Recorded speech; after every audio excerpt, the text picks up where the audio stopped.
2, 1. Blog Talk Radio.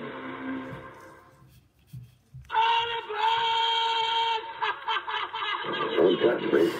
I'll beat your brains out. You believe in miracles? Yes! I mean, you can take a knee and try a 56-yard field goal. This is not Detroit, man. This is the Super Bowl. Let's get ready to rumble. I'm Sonny Liston. I'm Jack Dempsey. There's no one like me. I'm from Nairclaw. There's no one that can match me. My style is impetuous. My defense is impregnable. And I'm just ferocious. I want your heart. I want to eat his children. That was Frazier. That was Frazier.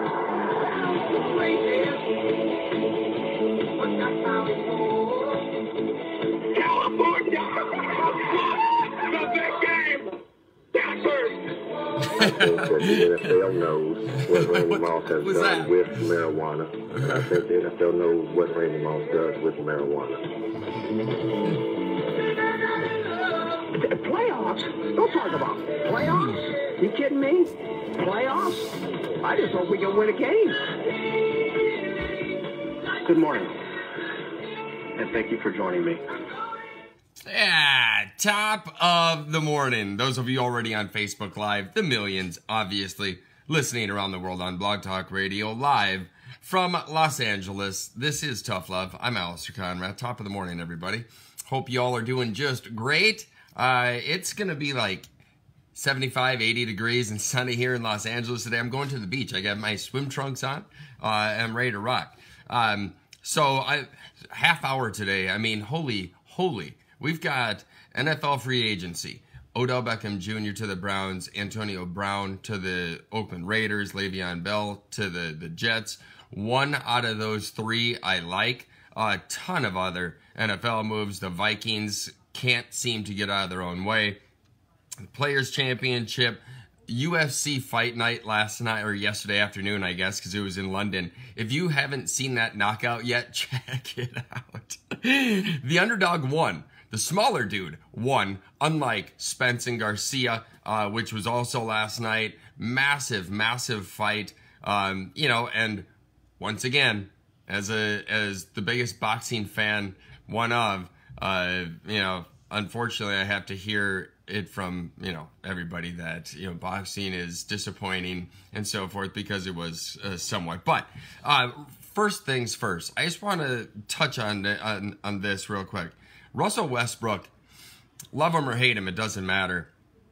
But he is on the verge of averaging a triple-double again. And I understand that the NBA is different now, right? There's more scoring, less defense, so forth. It's supposedly easier to get a triple-double. Then why isn't everybody else doing it? Russell Westbrook, again, love him or hate him, he can definitely be polarizing, but he is going to average a triple-double again. And again, if it's so easy, why isn't everybody doing it? James Harden doesn't do it. And James Harden would be, in my opinion, the next person to probably be capable of doing so. Russell Westbrook is incredible. And I think because so many people either don't like him or blame it on the style of the game right now, don't give credit where credit is due. This guy is insane. Like, we just are like, average a triple-double, whatever, not a big deal. It's like, that's unbelievable. It's so unbelievable, and nobody gives a shit. No one cares. It's incredible. Therefore, I just want to touch on that.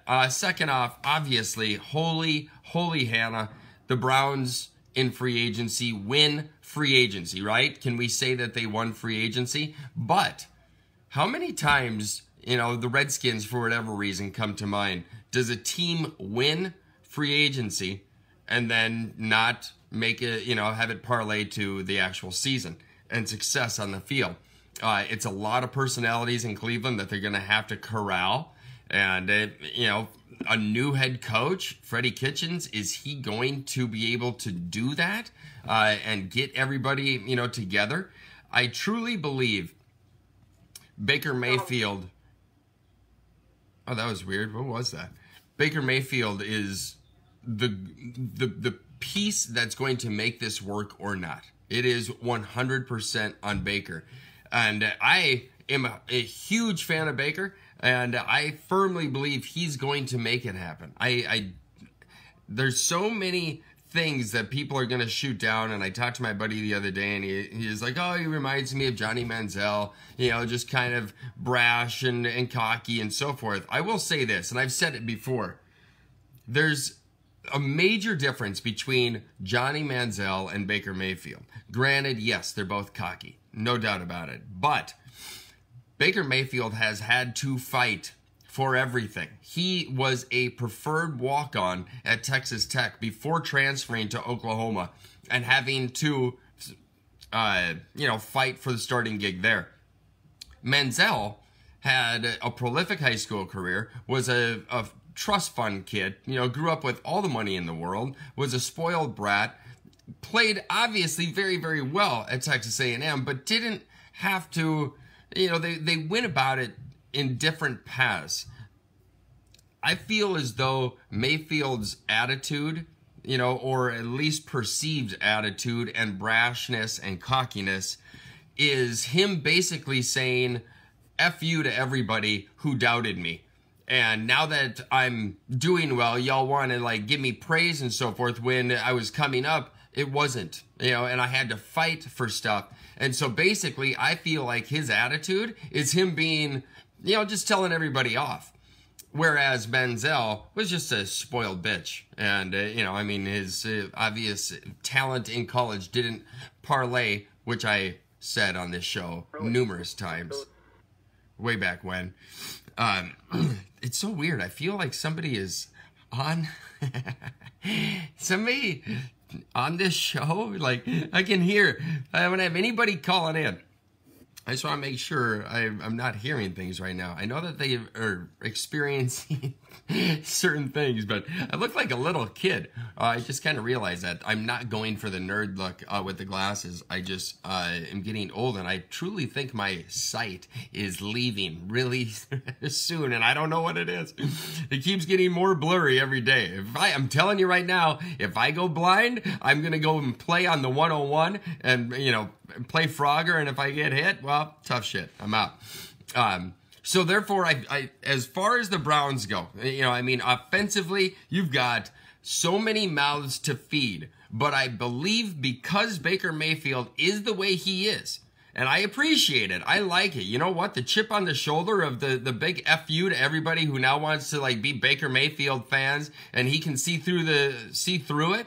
Yeah, I like it. I like it. That is also why I think it's going to work in Cleveland with him and Odell Beckham, Jarvis Landry, David Njoku, Kareem Hunt, 8-game suspension, which just came down this week, but he's going to come back. You got Nick Chubb. An offensive line that's actually still good without even, losing, with losing Zeitler, and getting Olivier Vernon back from the Giants. 2 huge Cleveland, New York Giant trades, right? The Zeitler for Olivier Vernon earlier in the week, and then obviously the crazy Odell Beckham, for draft picks and Jabril Peppers later in the week.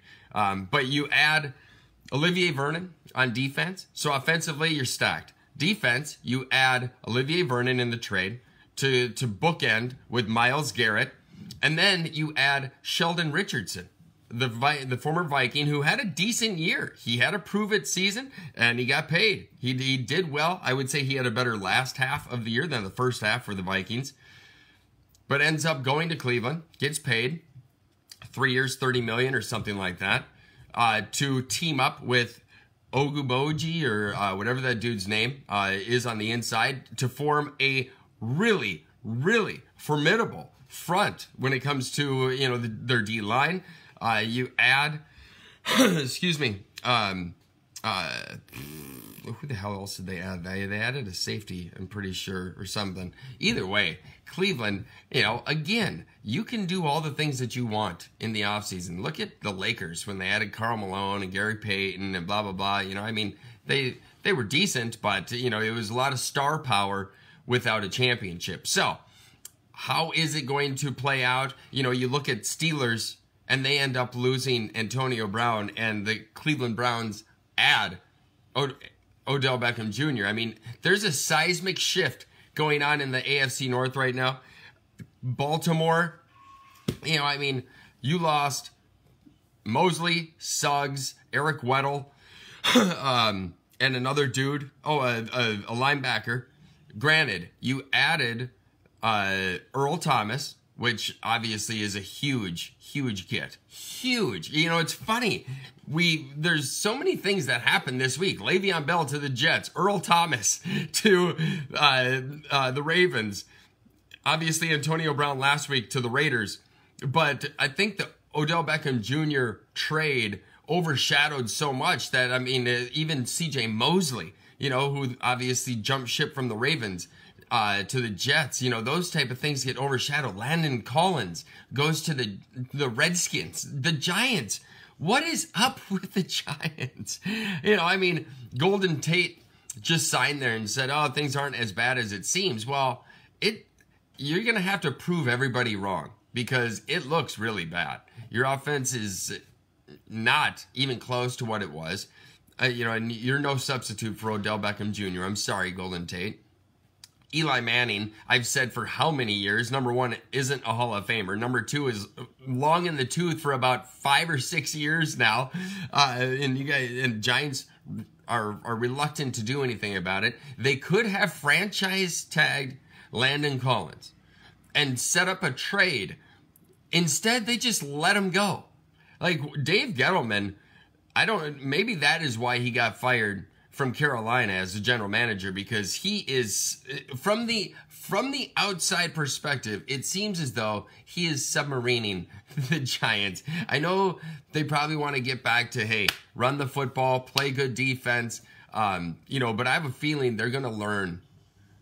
They are going to learn really fast, as the Vikings did with Adrian Peterson, what it's like to have, you know, only a running game and have 8 and 9 people in the box. And that's it. And Saquon Barkley showed last year that he is a generational talent, but at the same time, you know, I mean, is he Adrian Peterson?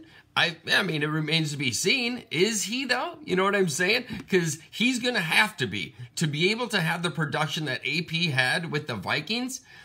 That's what Saquon is going to be facing. And so it's on Pat Shurmur to make it all work, you know, in New York. But if that's their plan, if that's what they're going to do, and it's obvious getting rid of Odell, which, by the way, let's just pump the brakes and just say this. And maybe it's because of Eli. Maybe it's because of just the team. I don't know what it is. The Giants just are the Giants lately.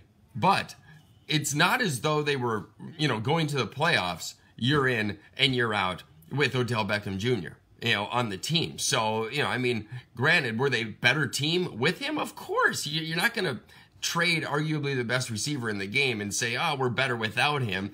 You know, locker room wise, I don't know. Are you? You know, from everything we're hearing, he's a pretty good locker room dude. So, you know, again, though, it's not as though they were just tearing things up with Odell, but at the same time, you're not a better team without him. You're not. And so it's going to be funny to see how, well, I mean, I feel bad for Saquon Barkley, just like I felt bad for Barry Sanders on Detroit. You know, he had a shit team around the best running back in the history of football. And, you know, because he was the best running back in the history of football, he was able to do what he did instead of, you know, just die in Detroit, which most other running backs, almost all other running backs would have.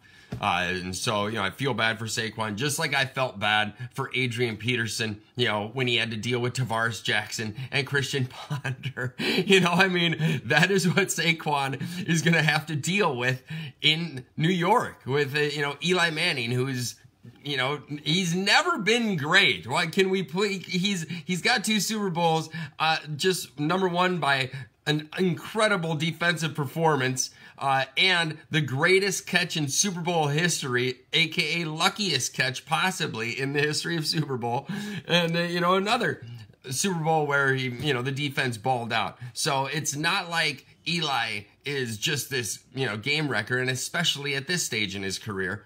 And so poor Saquon, I feel bad for him. I really do, because he is special and he's such a good kid. It just seems like he's such a good person. And so hopefully he's going to have a chance. But it doesn't look good for New York. And so, but again, Le'Veon Bell to the Jets. I mentioned in the opening, Le'Veon Bell, Antonio Brown, and Odell Beckham Jr. Larry, Arian, Fernando. I'm cool with Odell Beckham to Cleveland because I think Baker Mayfield is going to be able to pull it all together. I really do. I think they're going to, the attitude on that team is going to be so fun. I truly believe it's going to be fun. Cleveland might not win the whole thing. Keep in mind, the Patriots are still in the AFC, and everybody, it's so funny. They just won a Super Bowl and everybody's like, oh, Cleveland. It's like the Patriots are still in the AFC, just to let you know. And so, get that out of the way. But I like it, and they're going to be fun to watch, no doubt. Le'Veon Bell to the Jets? I mean, why? I think Le'Veon Bell on the Colts, with what the Colts did last year, would have been unbelievable. Could you, their defense all of a sudden is insane. Their offensive line is one of the best in the league. Andrew Luck played out of his mind last year. You put Le'Veon Bell with T.Y. Hilton, all of a sudden the Colts are the team that could challenge the Patriots. Would overshadow, if Bell went to the Colts, that would have overshadowed possibly what the Browns did because of what an addition he would be to the Colts. You go to the Jets, no offense to Aaron or Sam Darnold, but the Jets, I just look at them like, why? Antonio Brown to the Raiders?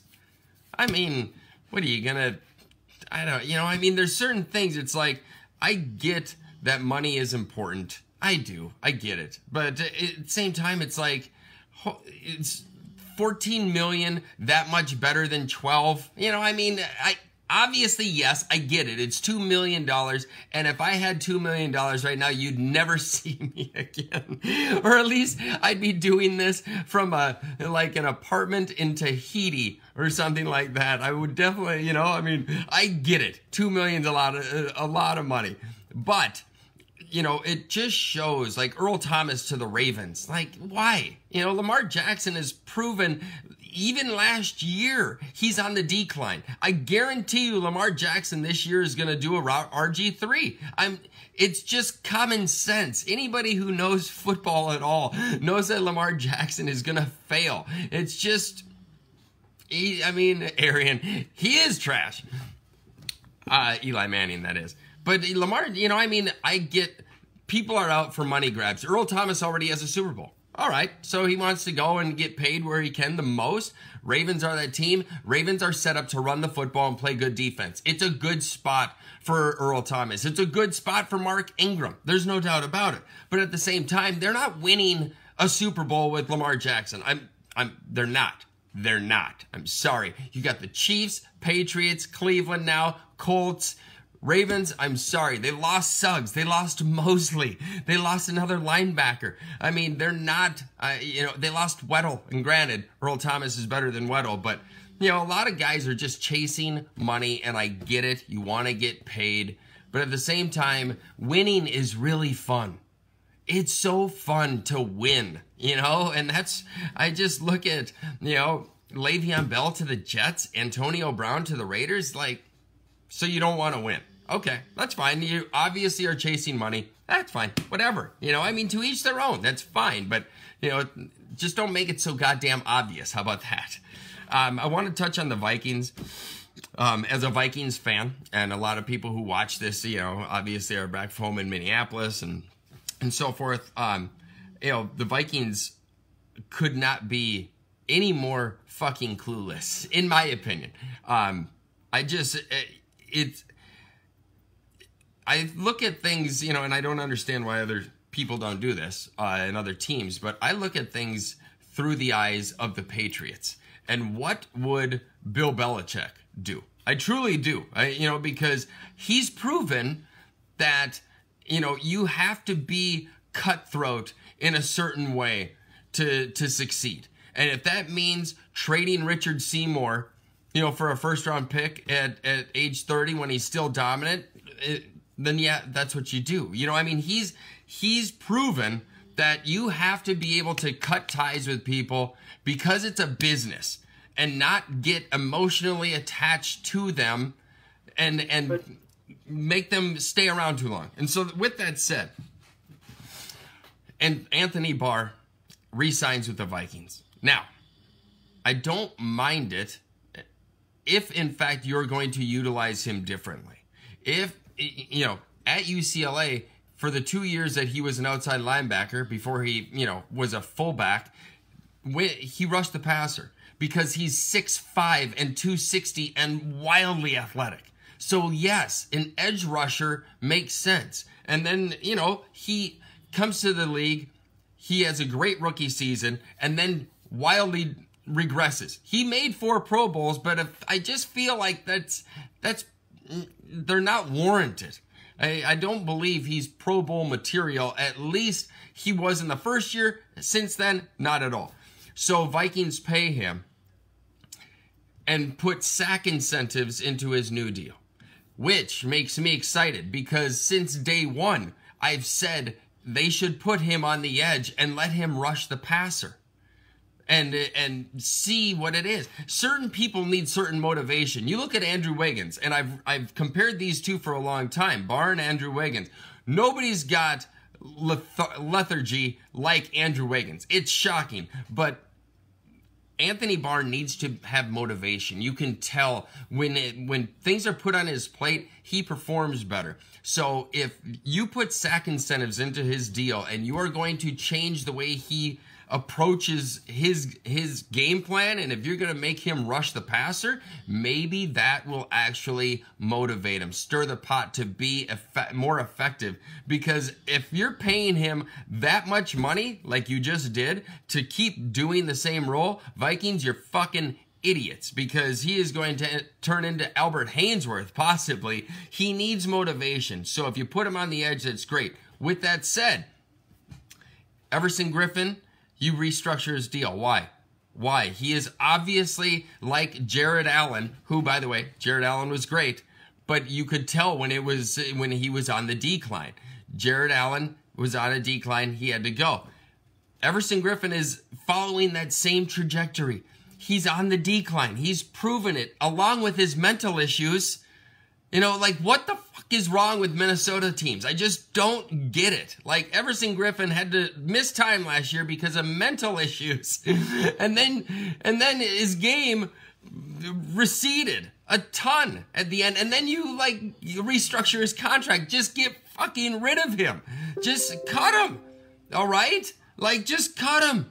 It's okay. It's a business. Bill Belichick would cut him.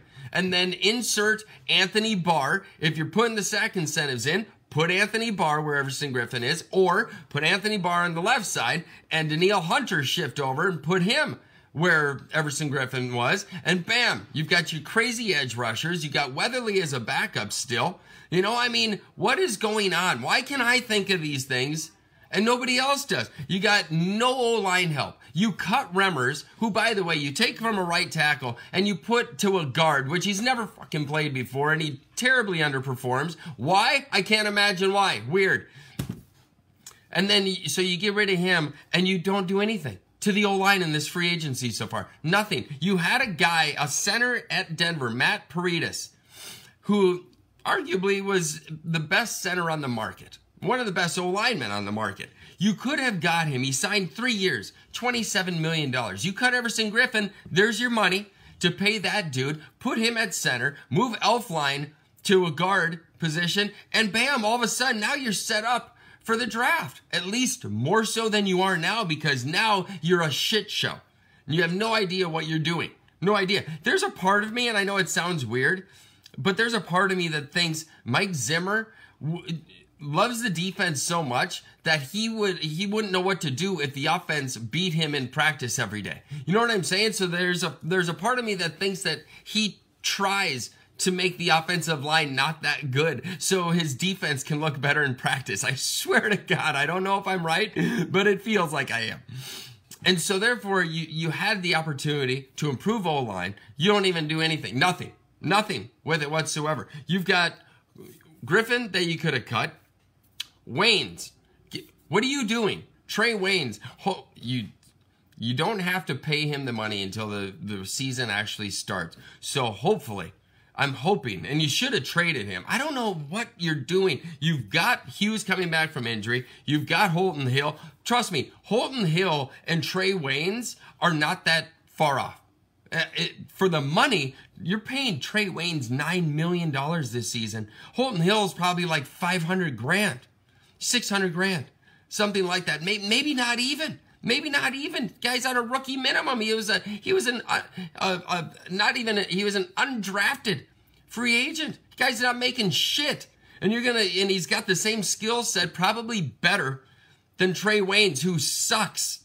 I've said it for years. Trey Waynes is a fucking dumpster fire. He's horrible. And you're going to pay that guy $9 million when you got Hughes, you've got Holton Hill ready to take his spot, you got Xavier on the other side. Mackenzie Alexander played great last year. And you're going to hold on to Trey Waynes? Why? You could have saved $9 million and done more in free agency. Cut Griffin. Cut Waynes. And that's almost $20 million. Probably $20 million right there. Rudolph. Kyle fucking Rudolph. What are you doing? That guy runs like he's in cement. No offense to the guy. He seems like a good dude. But if you're going to keep him on the team, make him a number 2. Jared Cook is on the fucking open market right now. You want to make your offense dynamic? Throw in a Jared Cook. Sorry, Kyle. You're just long in the tooth. You're old. You're just like slow. Jared Cook is 32 and he's one of the most athletic tight ends in the league. He did nothing but great things in Green Bay when he was there. He was the best receiver on fucking Oakland last year, 100%. Which isn't saying much, don't get me wrong.